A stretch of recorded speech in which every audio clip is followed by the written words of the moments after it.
and welcome to the AP Arms. Today, joining us, we have Martin Ray from Superdry. Hello. Hello, Martin. Maybe you can give everyone a quick background into you and your experience. Yeah, hi. So my name's Martin Ray. I work for Superdry, as Elisa said there, and I'm the accounts payable manager. Have been for the last 3.5 years. Moved over from accounts receivable, and then moved into accounts payable. And yeah, we've been on a transformation journey, which hopefully we'll talk about in a bit more detail today. Amazing. Thanks, Martin. And before we get into the work chat, we ask all of our visitors, apart from the AP Arms, of course, what is your favourite pub? Can you provide a recommendation? Oh, well, my favorite pub's actually been knocked down, so Oh no. I wouldn't suggest that you go there. But no, I'm a big fan of pub sports, actually, snooker, pool, etc. A misspent youth, and my absolute heaven when I was younger was the snooker club that I used to go to, the Royal Gloucester. But sadly, as with many clubs now, it's been knocked down. But fond memories, and I spent a lot of time around bars when I was in my younger years, for sure. Oh, nice. Didn't we all? Great. Sad it's not there though, but it's good to reflect and remember those good old days.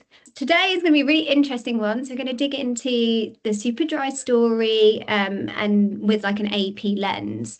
So before we really get into it, just for the people tuning in, maybe you can give us some context on the Superdry story because it has been something that's been kind of publicly spoken about.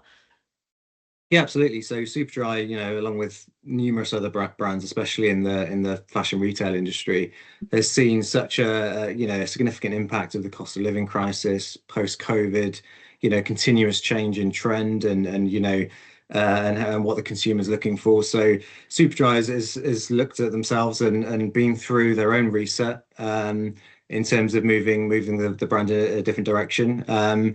And the impact of that has obviously meant that the accounts payable, the finance function has had to be ready to adapt, and be prepared for that. And I think that's something that not only does Superdry go through, but it's something that I'm sure a lot of people will resonate with. So Superdry is now on a great platform, and it's great to be a part of a function that is supporting that sort of future growth of the business. Great. Yeah, and it's interesting when we caught up before, AP has really been a big part of it, and there's some really cool stuff that you're going to share today. So I'm looking forward to getting into it. Usually with these conversations, we start with a 1 to 10 rating. I'm going to give you a two-part 1 to 10 rating. So let's talk about efficiency in AP. So 3 and a bit years ago, was it when you stepped Yes, from the dark side over to that's right. AP? Yes, that's I'm Um, not going to hold that. No, that's your words, not I mine. said it. I said it. I apologise. When you moved over to AP, um, obviously you were brought in to drive this project around transformation and technology. Things were quite manual, right? So from a scale of sort of 1 to 10, where would you rate your efficiency as a team was back then?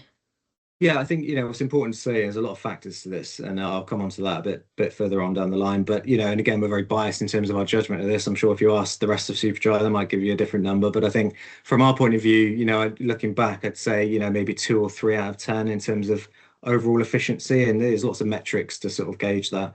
And then 3.5 years down the line, my personal view would be that we're probably up to nearer eight out of 10, with still that little bit of wriggle room, for improvement because we're far from perfect, but the transition over those 3 years has been immense. That's amazing. Thank you. Thanks for just giving that context. Okay, right. Let's get into it then. So we're going to be talking about technology today, technology as an enabler. So you stepped into the role. It had already been decided, right, that you've got some budget. Technology is the way forward. So obviously, when teams do get a budget for technology, it's exciting, but it's also quite daunting because a lot of technology projects can go wrong. Luckily, that hasn't been the case, and it's quite a great success story that you're going to share today. So we're going to talk over 3 points, right? So the first one, let's talk about ROI because there's always something people need to know about, particularly those people who are holding the budget and wanting to kind of set expectations around projects, particularly when you're in a position where you need to be a bit cost conscious and you're watching working capital. So maybe you can talk through that point for us. Yeah, absolutely. So I think, the most obvious ROI in terms of bringing technology is that you do inevitably look at your headcount. So, processing the particular number of invoices that you do per year, how many staff do you actually have to do that? And how many invoices per staff do you have? And, big reason for the investment is to reduce that headcount. But I think what was importantly, that wasn't the key driver. That might be the end result, which we'll come on to in a bit more detail. But I think the main drive actually was more about business efficiency. So it's very hard to quantify with a number in terms of how that transformation has an impact on the balance sheet. But essentially, there are numerous areas of spend across our organization that aren't managed as well as they could be through having a clunky manual purchase to pay system. And you leak costs, and we've come onto that maybe a bit later on in terms of our general cost management now that we're moving into a different space. And I think it's just so important to reflect on the kind of the struggles that we're having in terms of late payments, duplicate payments, and I think probably a lack of visibility over exactly what we're spending to a certain degree. And that in itself leads to poor decision making, whether it's onboarding suppliers that you don't need, or entering contracts that perhaps is duplicating what you've already got. Those kind of features, I guess, is although I wasn't part of the board decision at the time, I can only assume that was a big driver in terms of supplier relationships, etc. That's great, and it's good to have a board that's on board with that kind of stuff. So thanks for that context. So that obviously played a part in the decision making. Before we dive into the next couple of points, actually, I'd love for you to set the scene on, what did you find in AP when you joined? Like, what was the challenges that the team were facing and the efficiency crisis? What did you need to fix?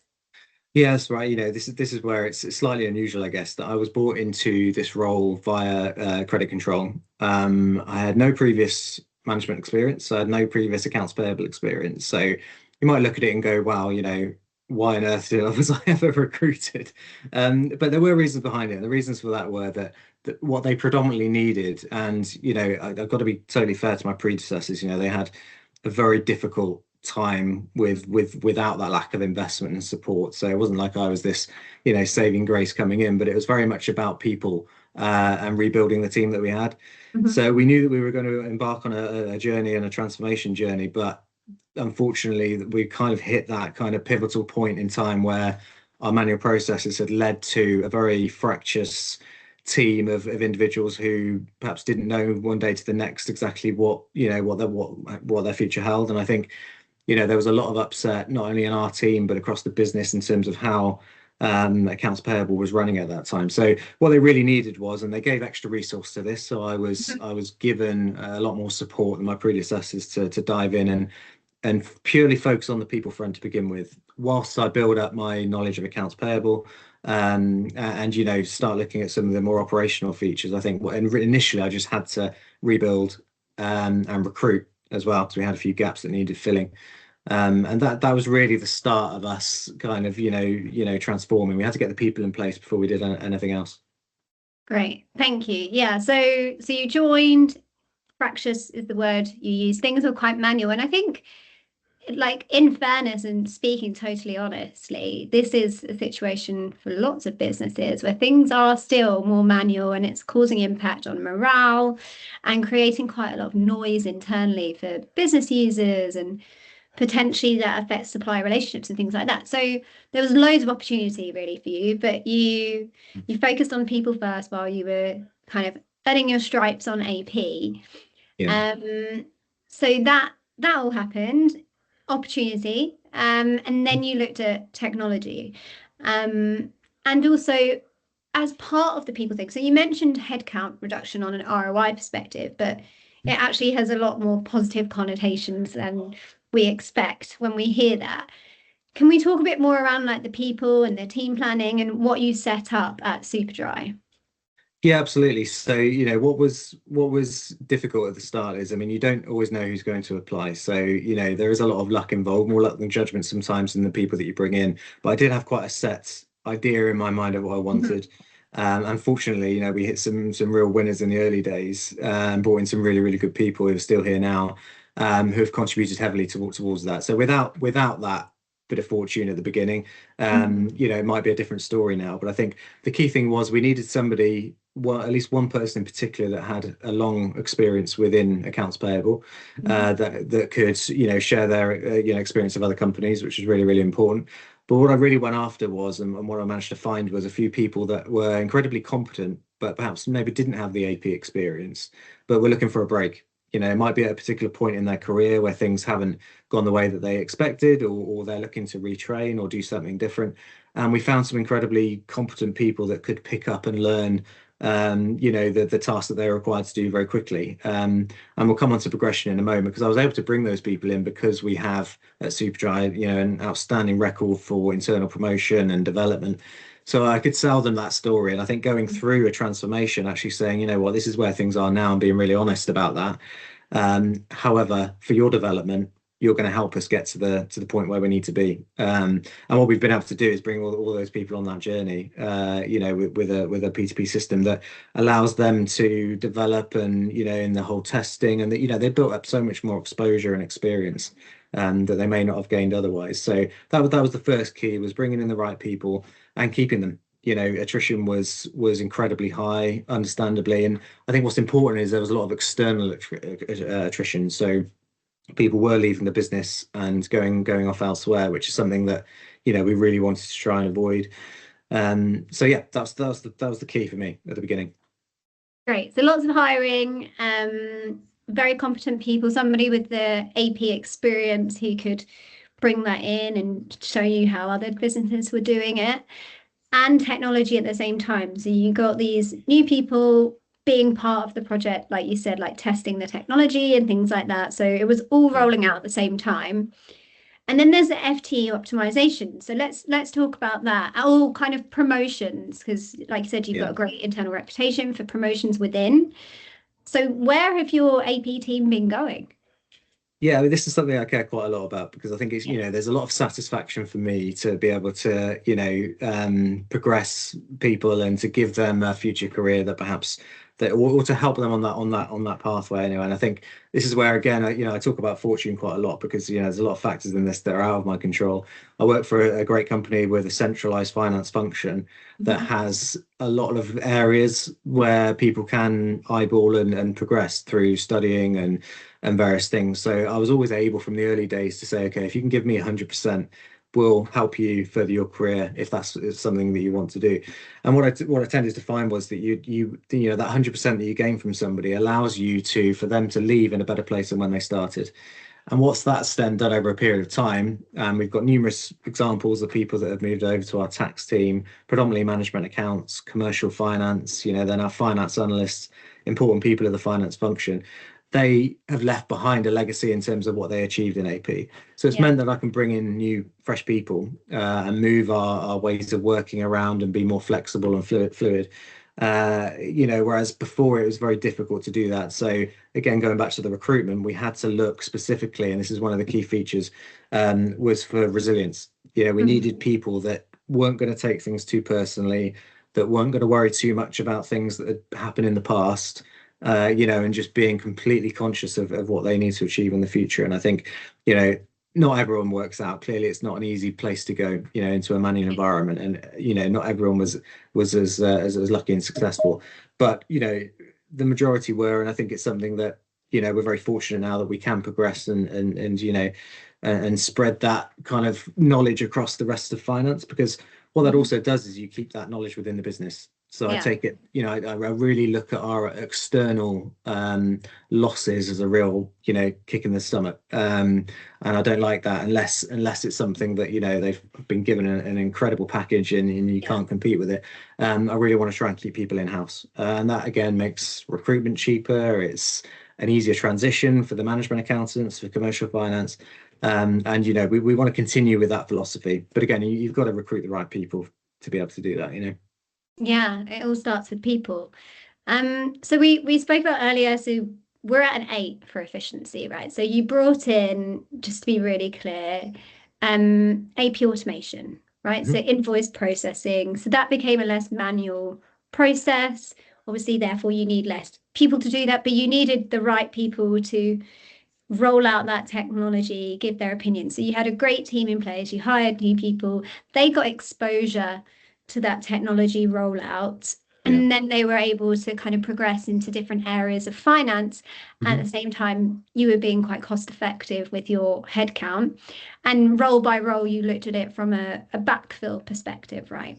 Yeah, absolutely. Yeah, there was never, in my time here, we've not had to release anybody for any other reason apart from backfilling. I think, that's what's been the great thing for me is that it is a slow journey. It's not, you switch the system on and all of a sudden you're 100% efficient. The tech's good, but it's not that good. So what we've been able to do is over time, as we lose people, we can make that conscious choice of actually, can we cover that gap? And what that's allowed us to do, because it's relatively regular, it might be somebody every 2 or 3 months might be looking to move on.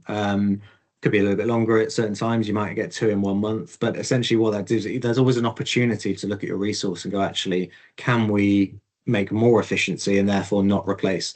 Because what we don't want to do, and what we try really hard to do, is to keep things very tight. Because if we are over-resourced, then that has numerous challenges from an operational perspective. But equally, we don't want to be overstretched, that we're causing problems and taking us back a few stages. So it's finding that balance. Unfortunately, we've been in that position where, because we're in a position where we take succession planning quite seriously, we understand our flight risk, we understand the timing of when things are going to happen. And although you get a few, bombs thrown at you, which you might not be expecting, it's generally worked out as expected in terms of, we've been able to either not backfill and resource adequately. That's great. I think I need to hang out with you more because it seems like lots of fortune comes your way, and I Maybe love I'm that. gonna make this point very clear though. We had an incredible finance ops manager, a really strong GFC, who's carried me along the way, and and the team will always gain the credit essentially Yeah. for what we've been able to achieve. That's really important. I've been fortunate as a result of the people I've worked with, for sure. Yeah, it's a really nice story out of what initially sounded potentially quite challenging. But it's great to come out of it. And actually, through this, through all the support from the team around you, 3 years later, you look at AP and the reputation internally is different, right? There's more Yeah. influence on other decisions. Yeah, absolutely. Yeah, it's something, again, I can't speak for everyone at Superdry, but I really base and judge our perception, how we're perceived based on the feedback I receive around the business. Yeah. So I now know from that judgment that it's strong and it's positive, and I don't hear the negativity that perhaps I would have done previously. We don't have escalations, from suppliers or business users around the business to higher management. So previously, our CFO or the board and our audit committee would be very aware of anything that was going wrong within accounts payable, and the perception of that was intense. Now we're just not at that point, and I know that we're trusted, and I know that. And again, really, this does come back to the people. The people use the tech in the right way, but the people are trusted to engage with our business users and to be able to be that support network for them when they're making important business decisions. That strategy we've talking about, having a reset or just, changing economic landscape. You have to be able to work with your partners around the business to not, we're not there to influence, we're there to engage and provide information and be a support network essentially. And for me, on an operational level, I've then been able to take my career to the next level where I can look at operations, I can support the exec and the board, and just be a trusted individual that can support in any level of kind of that kind of spend activity, which has been great for me as well. So that's kind of where we are probably as of today, with still a little bit more transformation to go. Amazing. Thank you. Okay, well, we're coming to the end of the chat, but I'd love to wrap up by just asking you if you have one piece of advice to those who are about to embark on technology projects in AP. Sure. Yeah, of course. So, from purely from my own experiences, first of all, I know we've talked about having the right people in place, and it's very important that you don't underestimate the challenge of implementing tech. And we use technology in a very broad sense. There's obviously, lots of great companies out there offering important technology out there. But I think, the key thing is that you make it fit for your business. Not every business is the same. You have different needs, different requirements. You must challenge your technology partner to the nth degree in terms of cost, making sure you're gaining best value. That, you know, I wouldn't shy away from. And I think, you know, what's just incredibly important is that you don't assume that technology is the answer to all of your challenges that you're facing.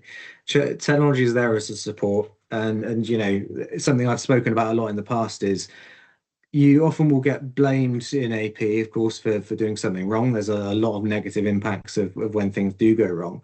But the problem is, you know, in the finance function, if you're not giving the people the tools, the correct tools to use in order to be successful, then it feels really, really harsh on them to be punished for making mistakes in a very you know, uncomfortable world. So I think something that's really, really important is that you do understand that the tech is there to support your team and the wider business. It doesn't transform your processes. It doesn't transform everything you do. You still need to drive that yourself. But you can't do that, in my opinion, without that technical support. And I think that's what's really, really important is, and I'm hoping that, you know, this resonates with people that don't have that tech, is that it gives you a freedom, you know, to be able to go and do the things that you want to do. And I think that's what's really important. There are systems, and you can, you know, take it a lot further that perhaps might run your function for you. But the key crux of it is you do want to be able to keep control and to be flexible and to be able to adapt. Yeah, I couldn't agree more. And I think going into your point there around more autonomous systems, you know, you've got to start on a normal, maybe less autonomous system, roll that out, and then you kind of grow in sophistication as the business needs it. Yeah. But yeah, thank you very much. You know, sorry to interrupt. Think No, about the impact on the people that are using it. You know, that's the crux of it, really. You know, are you engaged with your suppliers enough to get their feedback on whether that tech is actually beneficial to them? Are your business users engaged with you? Are you surveying how people feel about it? You know, because it's the audience and the customer, and you know, that are important. Finance, of course, will look at the numbers, and that's their prerogative. But really, commercially is where the system can add real benefit. But if you haven't got the engagement around the business, and we're still working on that, there's still a lot more we can do to do that. But I think when you reach that peak business engagement, everything runs so much smoother. But if you lose that, the tech is not ineffective, but it's certainly less effective in terms of what you want to achieve. Yeah, I think that's such a good point around the feedback and measuring the success of it. You know, roll it out and go in blindly and assume it's working. It's not the right way to go about it. But even it was quite interesting you said about suppliers. So did you do that when you rolled out your new tech? Did you speak to suppliers about their experience of it? Yeah, that's right. So, I mean, we sent out a general communication to all of our suppliers. I think what we were focused on was from a supplier perspective, actually, that, you know, we're using essentially an automation system that reads our invoices and processes a lot of the invoices for us. We don't have a vendor portal as such, or a query system at the moment. So it's still very much a people relationship in that respect. But what we do take very seriously is that our business users really are the ones that are using the system more. So the suppliers will benefit because they're getting paid quicker and you know, on time. And if they ask us a question, we're on it straight away. Job done. You know, fix any queries, any issues really, really easily. But our business users were the key. You know, we had numerous people come in, sit and go through the system so that we could gain their feedback in the early days. But what I would say is, you know, that wasn't perfect. It's something we wanted to do a lot more. And I think in an ideal world, we would have engaged with them more had we had time.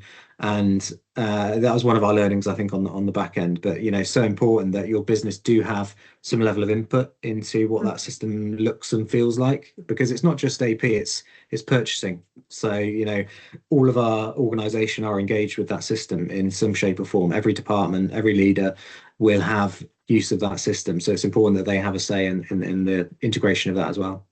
Yeah, perfect. Makes sense. Thank you. Okay, well, thank you, Martin. That was a really great session. So thanks for sharing everything. Before we head off, I would love to ask you how your experience was at the AP Arms today. Very good. Thanks to you, Elisa. Thanks for inviting me. Very, really impressed with Zelix and what they do. We're not a customer of yours, of course, at the moment. I'm going to say that very clearly. But really, really pleased to be invited. And you know, we all hope in these sessions, I'm sure, that it resonates with some people. So fingers crossed, it's meant something to somebody out there. I'm sure it will have. So thanks very much for your time, and have a good rest of your day. Thank you. You too. Thanks. Bye. Thanks, Lisa. Bye.